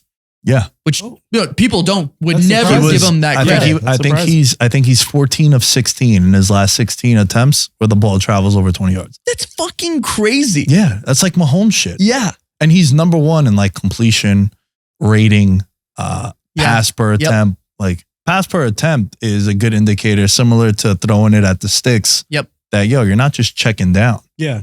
And yeah, I mean, bro, he's the MVP. Him and Dak are the MVP favorite front runners right now. And it's for a reason. They're having monster years. Right or wrong? Do you think that that's right or wrong? That what? I know that we've always talked about, we wish more other positions got more love. Do you think that them being the favorites is right or wrong? Do you feel anybody else should be in there with them or in a part of the discussion? From a quarterback standpoint, I think it's just them two. Okay. From an overall NFL football standpoint, I think Tyreek and McCaffrey are definitely in that conversation. They're both right there. So it's like, to make them the favorite, I feel like is like, no, because McCaffrey is done, I won't say he's done more, but he's had the more memorable plays. He's had bigger games, I'd feel, than Purdy. Purdy's just kind of kept the car on the tracks as much as he could. You know what I mean? And then with Tyreek, with regards to Tyreek has been Tyreek. He's been the offense. The knock on him is that he has the talent around him. Like Trent Williams came out and said, like, yo, you guys don't know football if you're calling him a system quarterback. Like, this guy is making a lot of plays. But that's just a narrative that's spun on him. Because all we've been hearing about is how good the offense and all the pieces around them are. And it makes sense. Like, that's not a bad thing to him. But I think that from a quarterback standpoint, and that was a great question that you asked me, Josh. I think it's Dak and Purdy. And then from there, I would probably put Tyreek. And look, man, I feel as if the MVP should go to the guy that's been the best player from week 1 to the end. And in the NFL, I think it's been Tyreek Hill and McCaffrey above those guys. Because like Dak had the 1 touchdown, 3 picks against the Niners where he looked like he had deer in the headlights there. And then Brock had that 3-game losing streak where when Trent Williams wasn't there and Debo wasn't there, McCaffrey was still having 100-yard games, like total scrimmage yards and scoring touchdowns, where Brock wasn't. So that's why I think, dude, ESPN put up a graphic the other day of the best wide receiver seasons. No one's had a better wide receiver season than Cooper Kupp in 2021. Wow. Like the catches, the yards, like guys have had more yards than him. Guys have scored more touchdowns than him. Only one guy, he broke the catch record. Collectively, all of them, no one, like, you look at it, it's like almost 20 touchdowns, 1,900 yards receiving, 145 plus catches. Like collectively, all together, no one's had a better wide receiver year than him. not that this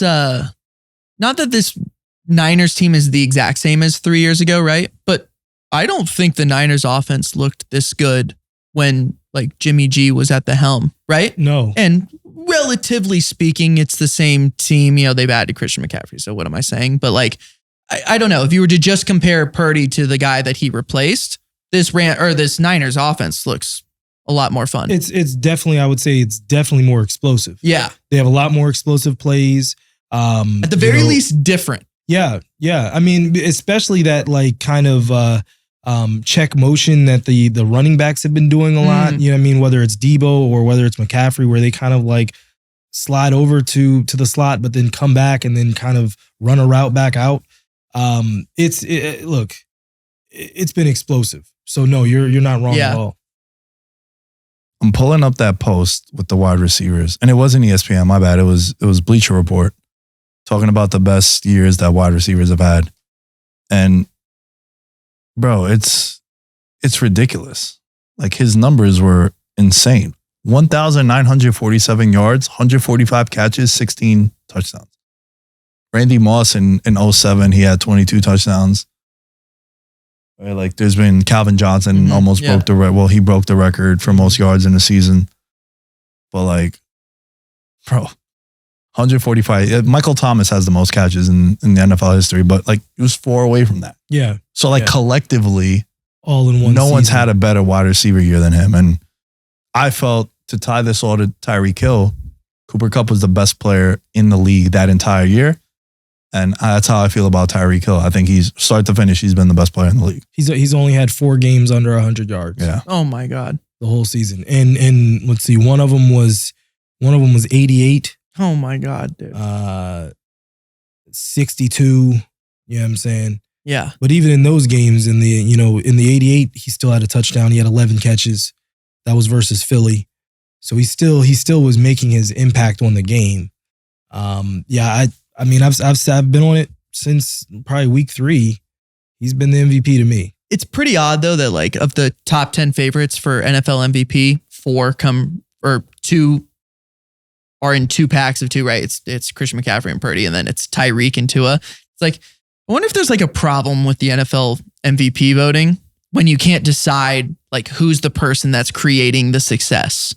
You know what I mean? Like, it's kind of weird that we're essentially like coin flipping between, all right, who should we give it to? Christian McCaffrey or Purdy? Or, oh, is it Tua and Tyreek? And I understand like there's different levels, but just kind of interesting. It feels like there might be a flaw in the system if that's the case.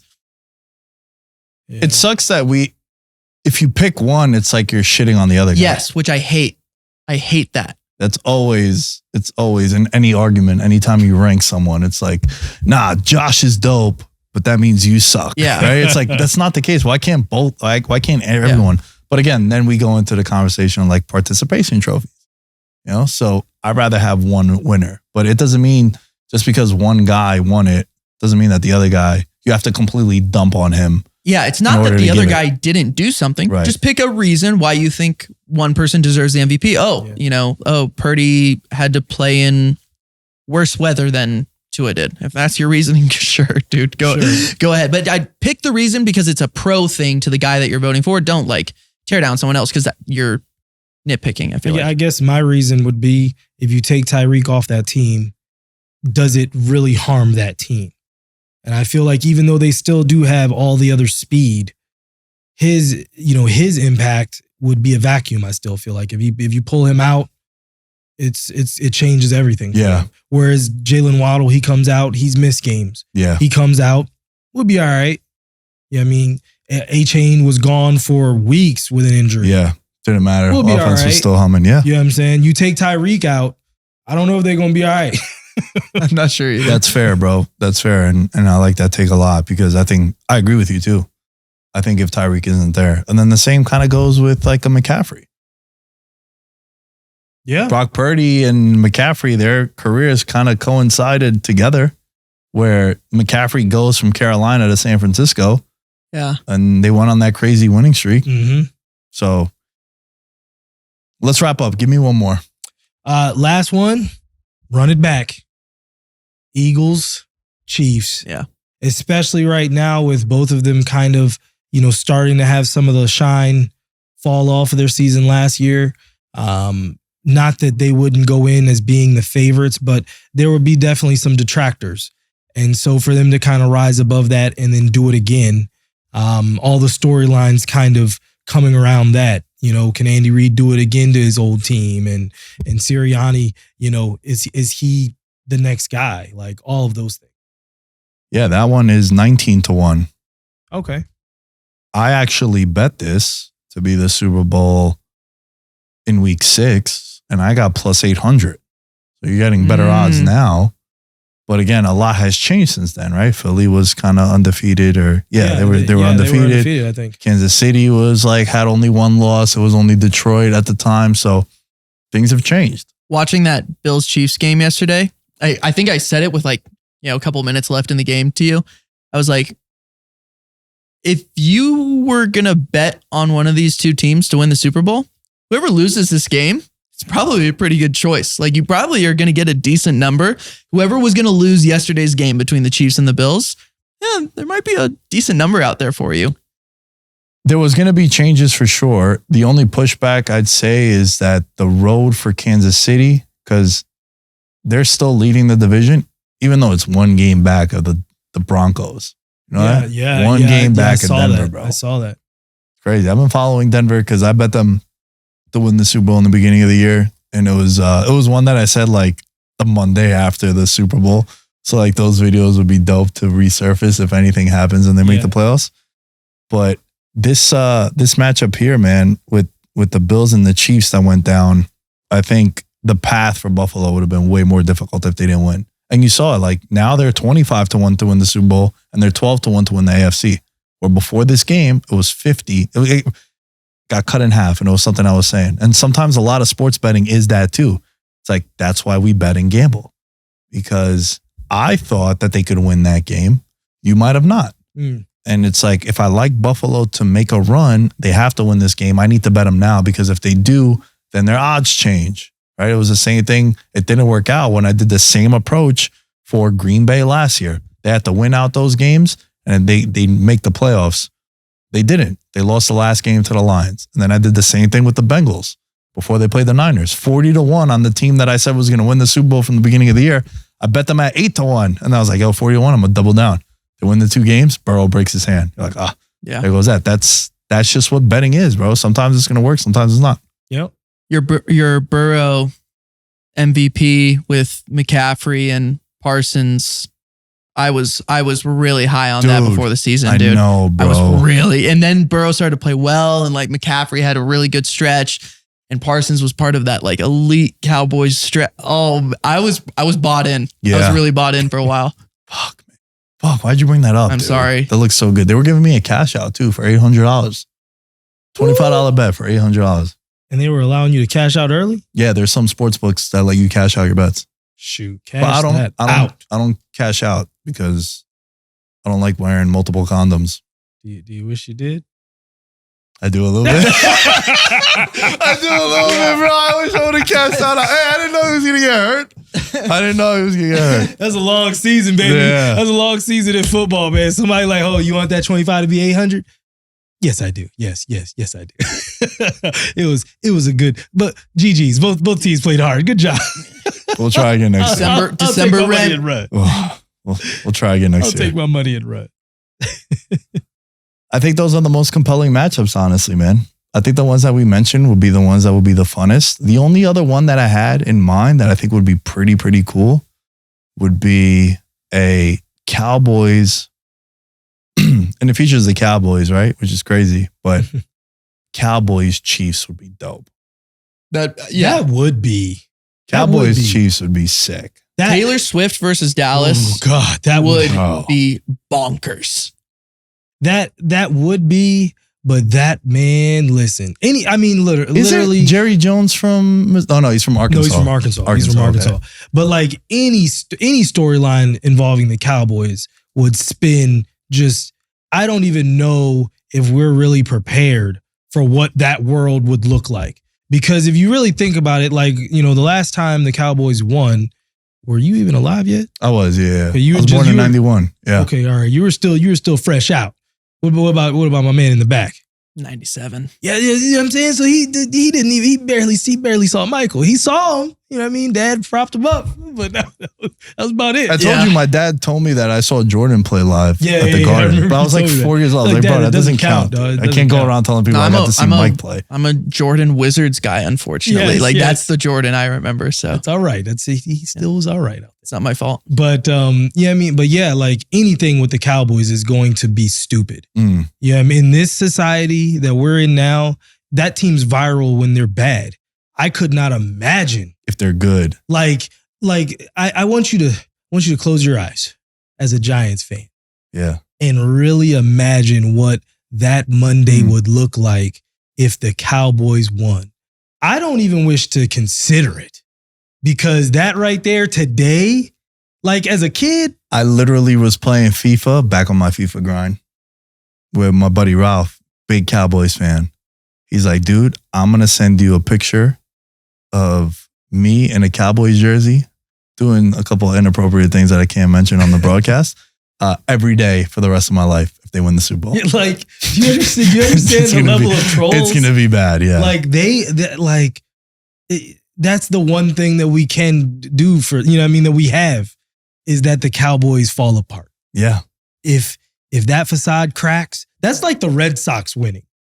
When the Red Sox won, it was like Boston was excited, but the rest of us were kind of sad because it was like you couldn't really sun Boston fans. Yeah, you anymore. couldn't make fun of them Couldn't anymore. really make fun of them anymore. I know, honestly, I would say the 04 Red Sox win, Yeah, I actually was kind of stoked on. I was like, come back down 03 against the Yankees, Ooh. right? And then sweep the Cardinals.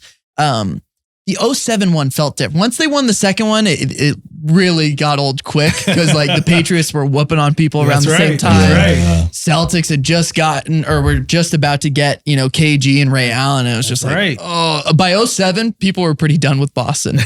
I mean, bro, like The Bruins yeah, had won. were really good in, yeah. Like the Bruins had just won one. Like, yeah, I don't think we're ready for that year. that's why I mentioned if you're my age and you're a Boston fan, like I got no sympathy for you, bro. You've seen enough championships. Enough for a lifetime. Yeah. enough for like 5 Yeah, lifetimes. lifetimes. Yeah. Yo, you know what's crazy? That 04 ALCS Mhm. is my number one draft pick for a sporting event I wish social media was around for. That's interesting because it was, Especially being a New Yorker and the rivalry yeah. and like how much on their high horse they were when they were up 3-0. Oh yeah. Good answer. And then to come back to be the first team to your nemesis. My Cubs versus the Marlins with Yeah. Bartman. Mhm. That was 03, right? That was 03 because Yeah. that was my sophomore year of college. Yeah, the memes would have been tough. Yeah, Oh. that's true. Maybe Wow. maybe less memey, but Dennis Rodman going to Vegas for 48 hours in the NBA Yep. playoffs. Just the idea of like videos surfacing of him at like nightclubs in the middle of Bro, even NBA postseason. Yeah. Bro, what about when he showed up on Nitro Yeah. during the finals? Yeah, And didn't yeah. tell the team. Didn't Yeah. say nothing. Just was like Dennis Rodman's in the building. It's like Yeah. What the hell's he doing here? he just played Karl Malone. Dude, the headline. And bro, Karl Malone ended up his appearing tag too. no, but that was in the offseason. That was in the offseason. Yeah. That was Karl at Malone- WrestleMania. Yeah. Like That Carl was like, if I'm gonna get paid, I'm gonna get paid. dude, that and like, I mean, there's so many, right? Like, what about like Lawrence Taylor days? Yeah. Lawrence Taylor, my favorite Hall of Fame speech is Bill Parcells. He's like, I told him the bus leaves at 10 a.m. You better be on that bus. That's all that matters. That's all that mattered, man. What happens before is not my So good. jurisdiction. 10 a.m. jurisdiction. Yeah. Or starts. what about MJ? MJ going to Atlantic City, Yeah. With his dad. It was with his dad. Yeah. You know what I'm saying? Family time. but like being down, family time. but like being down, like playing Yeah. a shitty game, and then he goes Yeah. to Atlantic City and then drops 50. Just because you guys questioned me. Yeah. Don't question Don't question me. what I'm That's doing. that petty bro. shit you were That's talking that about petty shit. yesterday, Yeah, dude. yeah. I'm like, oh God. Yeah. There are definitely levels to petty. Bro, this was man. great, man. It was good to have you in studio. Felt great to be here. I appreciate you guys letting me hop in on this. This is this place is badass. Yeah. Oh, This man. place is really, really dope. And great conversation. I'm already like looking at the calendar when I can come on back. Fuck yeah, man. Let's do it anytime. You know you have an open seat, open invite. Let the people know where they could find you and what you're working on. Absolutely. So you can follow me at Templin on all socials, TikTok, Twitter, IG. And yeah, I think I mentioned it during the show, but working at Vayner Sports. And so helping all of our, we've probably got like 130 pro athletes across the MLB, NFL, and the UFC. And I'm helping them with their content. So Stipe, some of his IG reels, or I'm trying to think like DJ Reed, I work with a little bit here and there. And so helping these pro athletes kind of come up with content. And that's been the gist of the job. And it's been really, really cool so far. I will be out here with 100% certainty for Super Bowl week. So, yeah. Hell yeah, man. Yep. You two got to exchange info because you guys would definitely, be. Definitely. Yeah, he said Stipe, and I was like, hold on, wait a minute. All right. Yeah, because he likes covering some UFC stuff on his show too. Let the people know about your show. Man, Josh Williams, the American Fan 365. You can follow me on Instagram, TikTok, YouTube. Please like, share, and subscribe. I did not have the big guest that I said I was going to have today. I had another one. He just happened to just be big. Shout out to Cutman Tate for stopping by today. But yeah, always a good time. Always talking about all different sports. You know what I mean? We'll see how that keeps going. Josh committed the cardinal sin of content creating. Hey, listen. It's not a sin to me, baby. It's look, what is it? What did they say? Put it in the atmosphere. Yeah, not just that, but all news is good news. Yeah. So listen. Hey, you can spend it however you want. That's right. I just when I tell people in the content space, I'm like, yo, I never say who I'm gonna have on the show until I actually stop recording. Well, so but then the other side of that though is, especially in our space too, is promoting it, right? Like when if I knew that, okay, because I could have also had Dr. J on today. So that was also the other one that was kind of in the air because Dr. J's in town. And so yeah, I mean, like to be able to promote that, you know what I mean? It's still good. It's if you can, even if they don't show up, it is still, because it is a relationship. It is a relationship that you have, and they're saying they're going to be there. Things happen, listen, Boogie is busy. What was the best question you asked Cutman Tate? We actually talked today a little bit about, we talked all sports, but I was asking him like, what are his favorite cities that he's been to, because he's been to every continent. And so he ended up coming back to his first one, which was the Sky Dome in Toronto. And so he was there for one of GSP's fights. And that was his foray into, working UFC events, getting his hotel room and all that kind of stuff. So he was like, that one forever has a special place for him. Cutman Tate was cracking me up because 2 weeks ago, Clay Guida fought, who's one of our clients. And Guida, I don't know if you've ever seen him come out. He's high energy. I've got so with Jamal Hill, we actually did a video montage, the three of us, of like fighters coming out to be, to Cutman Tate. And so when he posted that, I could not stop laughing because I was like, oh my God, this is 1,000% the real life video. Yeah. Like literally he was just, and like Tate's like, calm down. Dude, I gotta get Vaseline on your face, dude.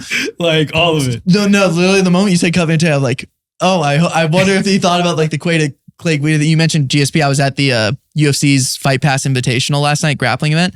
I was able to give George St. Pierre little knuckles on his way out. There it is. Yeah. There. Yeah. Dude, that's the only time I did content where I didn't ask a question to a guest. I was doing a show with Will Blackman, Upsets and Underdogs. Okay.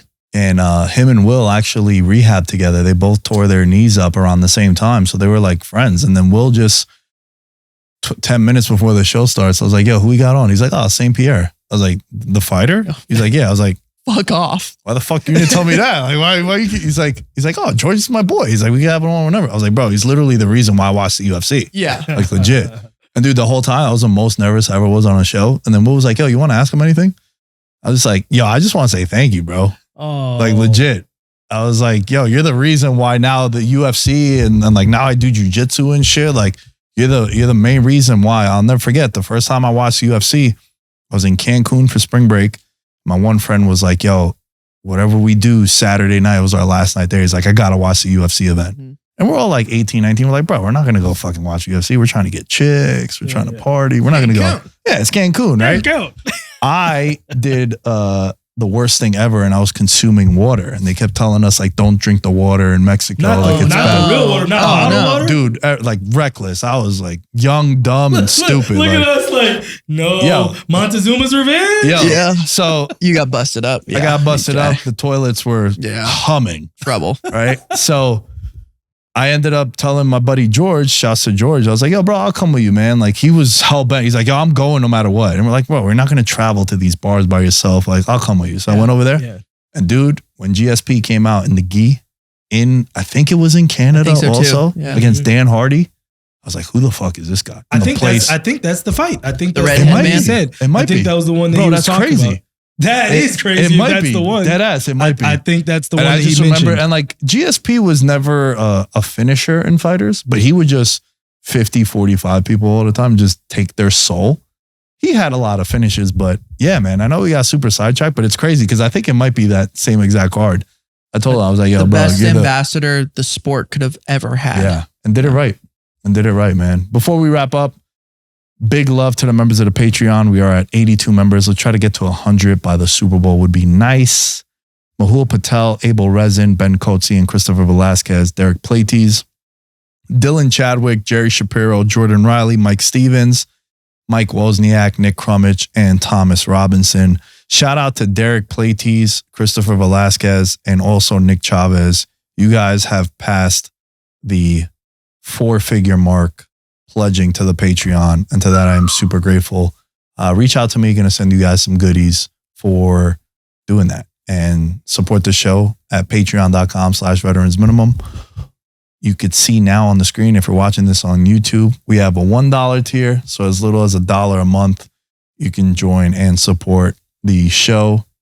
$5 a month is the rookie contract. You get access to the Discord, the betting picks. $10 a month, we do a giveaway. $20 a month, you get shout outs, merch store discounts. And then the $40 tier, honestly, we're not saying this to be funny. We're kind of a crazy bastard if you're in the $40 tier. And you know what? We're crazy bastards too, right? Like, we're crazy bastards and we appreciate you. We got a couple people in there too. So patreon.com/veteransminimum, and we will catch you guys next time. In his element, I'm a gold medalist, bronze like your medal is.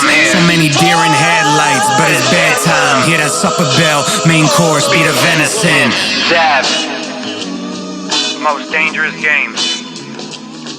Either kill or be killed.